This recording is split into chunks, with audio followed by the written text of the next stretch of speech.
All right, guys, we are back. This is going to be the last video in our series of getting started with your DAW. And now a word from our producer. Okay, so upon editing this video, I discovered that I did not have the correct microphone hooked up. And so even though I was seeing signal while I was recording audio, it was actually coming from another microphone that was in the back of the room from a recording session that I had done a couple days ago. So unfortunately, the audio that you are going to hear during this video is the direct sound from my iPhone and not the glorious sound coming from the that would have been coming from the SM7B. It's still good. It's not terrible, but that's why it sounds like that. All right, just wanted to let you know. All right, back to the show. We have walked you through the DAW environment, the important things that you see in there. We have walked you through how to create tracks inside of your DAW. We have walked you through how to record into your DAW. We have talked about how to edit using some of the different editing tools that are available in your DAW. We have talked about how to set up and use buses, which we're going to do some of that in this video as well, both for routing and also for sending signal. And in this video, we're going to talk about two important things, exporting and also saving, but specifically, I want to talk about saving as a template, right? How do I create a template that can then help me when I want to create new things in the future? All right, so cue the short intro, and then we're going to jump into this short intro right now. At McCray Music. Okay, before we get into our two topics in this video, I want to say thank you for your support during this series, and make sure that you like, so leave a like and subscribe, especially hit that subscription button and turn on your notifications so that as we get to do other series and things like that, you will be notified about them. Of course, these kind of series are going to be more so on Fridays. This is like our Engineering Fridays. I know I haven't had a lot of content for Creative Tuesdays. That stuff is coming. Got some great stuff coming for you guys there, but you want to be notified of all of that. So make sure you turn on those notifications. Okay, let's jump over into our DAW and let's talk about some things. Okay, so here I am. I'm in Luna, of course. By the way, I've been using Luna, but all of the principles, I've tried to give you guys things that are common across all of the different DAWs that are out there. That don't let anybody tell you that you have to use this particular DAW or that particular DAW. There really is no such thing as industry standard anymore like there used to be. Use whatever DAW suits you. People are making Grammy and Billboard and just top-notch stuff on all kinds of different DAWs. All right, so use whatever DAW you're using, and you can incorporate all the things that you've learned in this series in any of those DAWs. Okay, so let's say we finished everything we wanted to do. I know we haven't done a proper mix at all in here. We're gonna do a whole lot of videos about mixing down the road, right? But we haven't done any of that in here. But let's just say that we're done. When you are done with whatever it is that you're doing, you need to export, right? Because, we can't obviously take all these tracks and plugins and all this stuff with us, nor would we want to. We need to export this in a format that we can then play somewhere. Or, if you want to be old school, burn to CD, but most likely upload or, to your distributor to get it onto Apple Music or Spotify or wherever you want, or just on your website or SoundCloud, whatever. We need to export our sound out of our session, okay?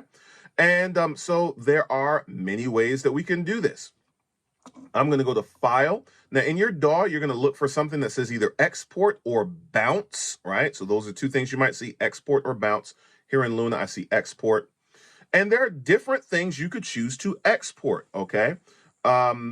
Here I see Mix Down, which is meaning exporting the output of the entire session, right? You might see where it says Bounce Session or Export Session. That would be the same thing. Luna also has an option here for exporting all tracks as files. This is similar to something you see if you're using Logic Pro, right? And you want to export each individual track as an audio file so that you can then send it somewhere else and mix it, or you're trying to create stems or whatever. All right, so I can do that. And then it gives me an option for exporting a MIDI file, which I don't need because, there's no MIDI here. I can even export each individual clip. All right. Difference between a track and a clip is a track is the entire track here, like main low 3 is the entire track. If I had different clips or different regions separated out on this track, those would be considered clips.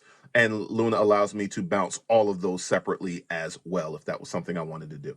Okay, so I want to do the mix down, right? I want to bounce the output of the entire session. All right, and there are several things that in any DAW you're going to need to tell it to do. First thing is, what exactly do I want to export?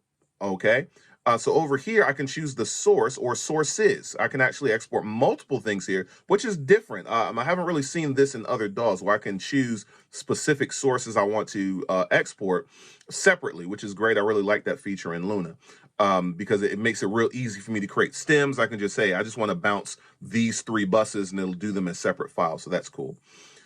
You are going to, if you have created a separate mix bus, which I'm going to teach you how to do in a little bit when we learn how to create a template, you're going to want to bounce that mix bus, okay?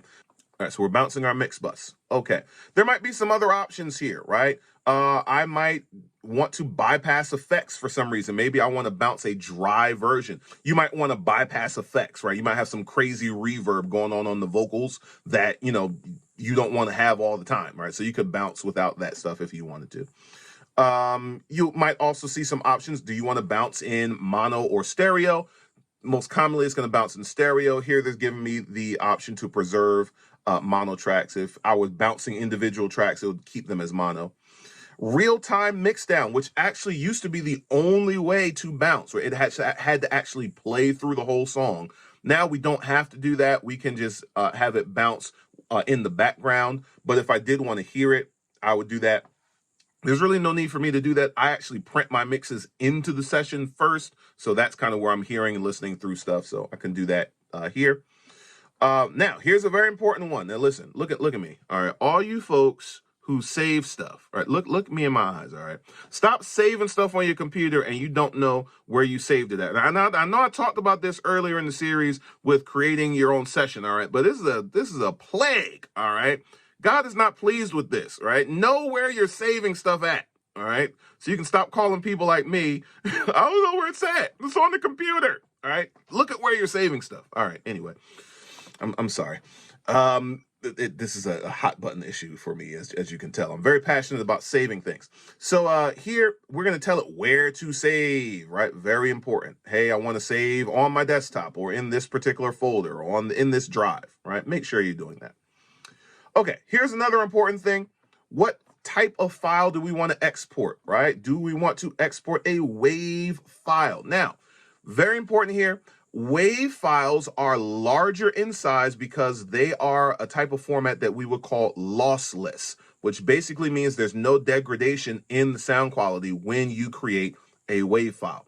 Other file formats, such as MP3, the file sizes are a lot smaller because those are what we would call a lossy format, right? Which means it, and to our ear, and to be honest with you, I can't really even tell the difference, but there is some degradation of the sound quality when it compresses the audio that way to get the file size that small.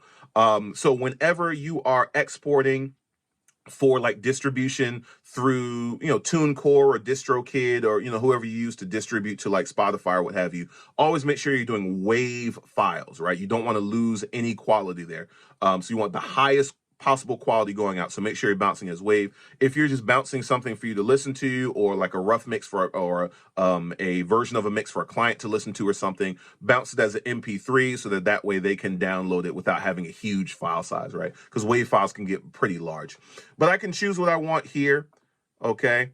AIFF is another example of a lossless file format. So if you are uploading to a specific place, just check with the place you're uploading it to make sure you're doing the correct format, okay? Same thing with sample rate. Typically, we're going to bounce at the same sample rate that the session was in. But again, check with wherever you're going to be using this. They might want a specific sample rate. And your bit depth as well typically would bounce that in whatever bit depth the session was in, okay?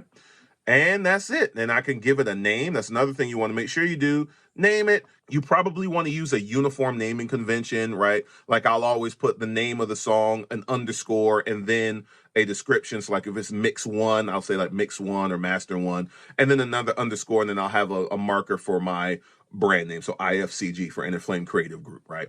But, have some kind of naming convention that makes sense to you so that you can easily find the things you're trying to find. And then we hit mix down, which I'm not going to do, or bounce, and off we go. Okay, so that is how we can bounce our session and then send it off to whoever we need to send it to, upload it wherever we need to upload it to, or just listen to it ourselves. Okay, now, the last thing I want to talk about in this series is how to save a template. Templates are going to be a lifesaver. One of the things you don't want to spend a lot of time doing is repetitive stuff, right? If you do the same thing every time you create a track, if you like to start out the same way, or there are certain elements you like to have, if you do the same thing whenever you mix, there are certain elements you like to have, why keep recreating that and starting from scratch with every session? Or, another thing people sometimes will do is open up a session they already used and do a save as, and then just change a bunch of stuff. The problem with that is sometimes you forget to do save as and you hit save and, you erase the stuff that you weren't trying to erase. So I like to use templates. So I'm going to quickly show you how you can very easily create my mix template. And I'm going to make this available for you guys in Pro Tools format, Logic format, and even Luna format. And I'll talk to you at the end of this video about how you can use my template for mixing if that's what you wanted to do. But here we go. I'm going to start out with nothing. I got absolutely nothing going on in here. Matter of fact, let's switch down to our mixer view so we can really see. And I'm going to close up some of this stuff that we don't need. Don't need any of this. Okay, so the first thing I'm going to do is create my mix bus, okay? And we talked about, if you want to know about why I use a dedicated mix bus, card up in the top, as I broke down my template that I'm about to create for you right now. But it's good to use a dedicated mix bus because you can run into some trouble sometimes just using the regular output in your DAW.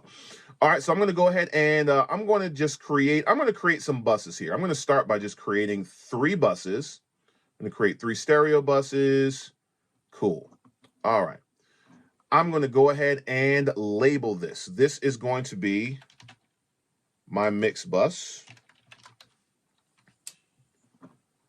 And then I'll deal with these guys a little bit later. All right.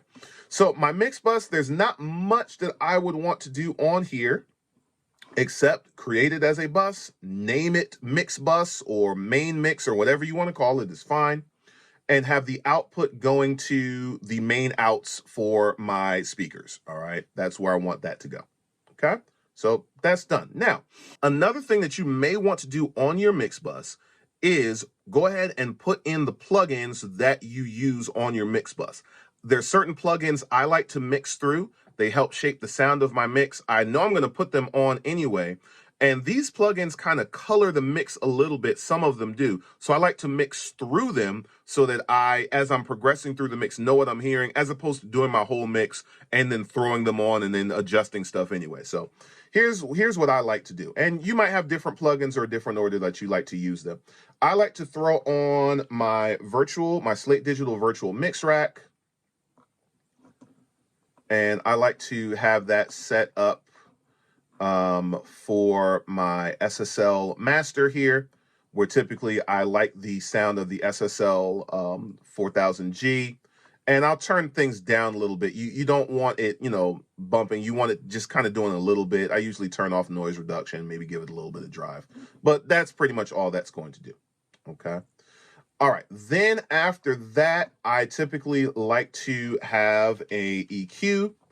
The EQ that I typically would use is the Pultec Pro, the UAD Pultec Pro Legacy. I really love this EQ. It is nice and warm. This is one of those plugins where just by putting it on your chain, you immediately hear it doing stuff, right? So I really like this. It adds kind of a tube element. I typically know that I like to kind of take out a little bit of low mids and such. So I usually will just go ahead and do that just a little bit. I'm not doing anything crazy, right? Just a little bit there. I'll take a little bit out because I just typically do that anyway in my mixes. Okay, so that's there. Next up is typically my Waves SSL bus controller. Let's search for SSL instead. There we go. My SSL, what's that, bus controller? My SSL bus comp. All right. I love this. This is what made me fall in love with mixing in real life. When I was at SAE and I sat down at the actual SSL 4000, and the first time I engaged the bus compressor, it was like, oh, like, yeah, this is what I want to do with my life.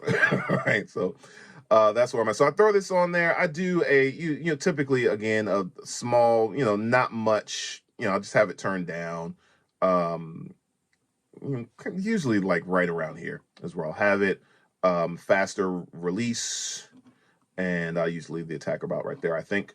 And then the last thing in my chain here is typically the Slate virtual tape machine. I love the warmth that this brings. I'll turn this down. And I like the warmth of the 15 IPS speed. And I'm pretty sure I use a 1/2-inch tape. And that's what's going to sit there, right? So I don't have to go looking for these. Every time I do a mix, those are sitting right there for me. Beautiful. Okay.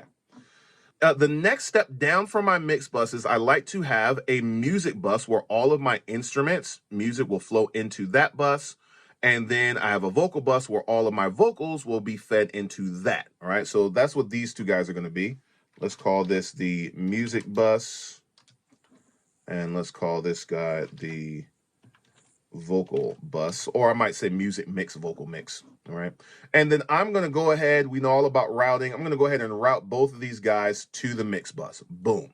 Routing is done, right? So now anything that I send to these, and I don't put any plugins on these, anything I send to the music bus is going to automatically hit the mix bus. Anything I send to the vocal bus will automatically hit the mix bus as well. All right, cool. So that's where I like to start. Now, after this, you can kind of do what you want to do, right? So typically what I will end up doing is I just have 10 stereo buses. And then I have 10 mono buses.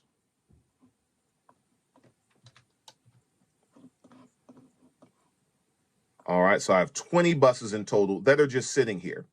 And I typically color code these, something different. I'll just change it just to make it look kind of more like what my mix bus, what my template actually looks like. I'll just come in here and color these a certain way. Cool. Then I also typically will add in, I think about 8 more stereo buses that are going to be for effects. So I have like 8 buses. We'll add them in, and I'll start renaming those FX1. I should have renamed that while I was making it, but I wasn't thinking. And again, these are all just sitting here so that when I'm mixing and I know, hey, I want, and I typically color these purple. I don't know why, I just do. But these are now all just sitting here for me. So that, and I will typically go ahead and just route these to the mix bus. The reason why I will route these to the mix bus right away is because sometimes I will forget. All right, sometimes I will forget just in the moment of just being hasty and mixing. And I think I just messed this guy up right here, so let me fix that. Sometimes in the moment of just being hasty and mixing, I will forget to, I'll turn on a reverb and forget to route it to the proper bus. So I just like to route them to the mix bus right away. So that way I know if I forget, everything is at least still hitting the mix bus. All right. So that's why I like to do that. All right. And this is basically my mix template. And I have all these here so that as I'm mixing, if I know, hey, I want to have a drum bus like you saw me do in our bus video. I need a drum bus. Boom. Got that right there. Hey, I want to put a reverb in place. Throw that in place. Do that there as well, all right? And so this is it. This is where I stop with the creation of my mix template. You can add in whatever you want. Like I've said in the past, some engineers will even go as far as to adding in actual audio tracks which is great if you're mixing like the same genre of music or the same type of music all the time, and you know, hey, I know that I'm going to get a bunch of live drums. I know I'm going to get, stereo guitars. I know I'm going to get whatever. So let me just make these tracks, put plugins on them that I typically use, right? Route them so that all that is done, and I can just focus on putting the tracks in the right place and going ahead and mixing them.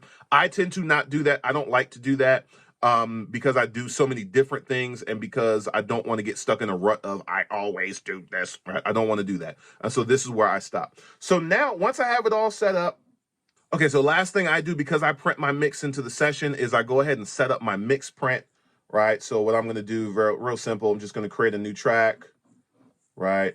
An actual audio track this time. It's going to be stereo. I'm going to go ahead and call this mix print. Okay, and I'm going to go ahead to the input here and set the input of this to be, I already have a mix print routing set up here as a virtual thing. If you have an Apollo, you know about virtual routing and stuff that you have to do. And then all I'm going to do is go ahead and send my mix bus pre-fader to the mix print. All right, so I'm going to go ahead and send that to that. Do I do that pre-fader? No, actually, I don't do it pre-fader. I don't do that pre-fader. I'm just going to go ahead and send that right to there. Post fader, so if I'm doing a fade, that will, of course, show up in my mix print. And there we go, right? And so now I could go ahead and save this as a template. So in your system, file, you actually want to save this two ways. Save it as a regular session so that you can come back to it and edit it, but then also save it as a template. Saving it as a template will typically store it in your DAW's templates folder area in your system so that you can then create a new session based on it, right?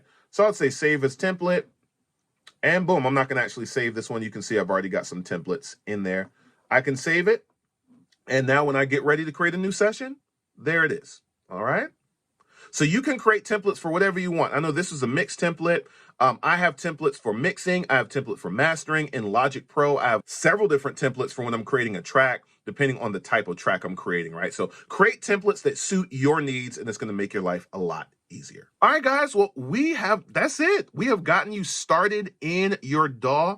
I really hope that this series has been helpful to you. Please leave comments in the comment section. What was your favorite video in the series? And are there things that you would like to see in the future? We're going to be doing a lot of educational content here.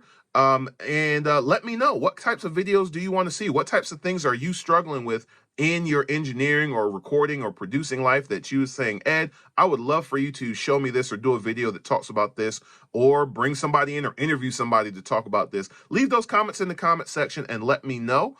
And that will definitely help me create the kind of content that you guys want to see. All right, until next time, see you guys and enjoy working inside of your DAW. All right, peace.